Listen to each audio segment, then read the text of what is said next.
Today I'm down at Wingleworth. I'm at the flood basin that was set up by the Environment Agency to provide storage upstream on the River Rother and protect the communities further down the Rother when we get the major flood events. We're going to go down and see how this asset works and talk more about other steps we can take to protect the River Rother and those communities within Chesterfield.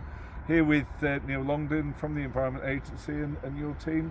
How important are sites like this to actually protect people down in the town? So sites like this are really important because what they do is they hold water back, which means it takes the peak flows off and keeps the water levels more consistent as it flows downstream. And as those levels drop, then the water's released once the flooding has passed, and hopefully protects people and keeps them safe in their homes. No, let's go and see it.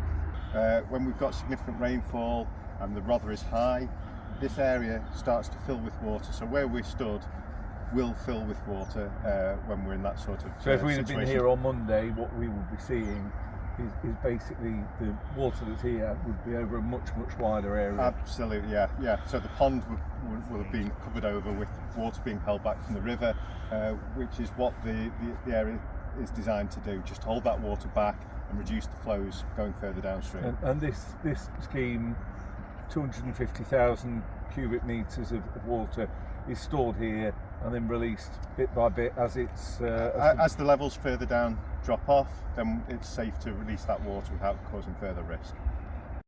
So Neil, we've talked about the efforts that have gone on in the past.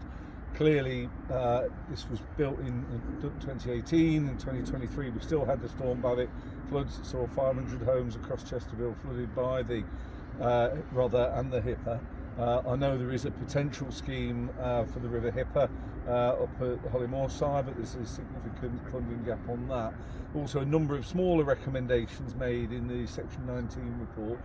What is the sort of future in terms of trying to protect these communities better in the future? Yeah, so that's where we'll work with all our partners, with Chesterfield Borough Council, Derbyshire County Council, Water Company as well, about trying to develop options that will make a difference, that we can afford to do with the grant and aid and the other funding sources that we can access. So by working in partnership, that enables us to open up different avenues for funding, but different options in terms of solutions as well, because our organisations have different powers and different responsibilities.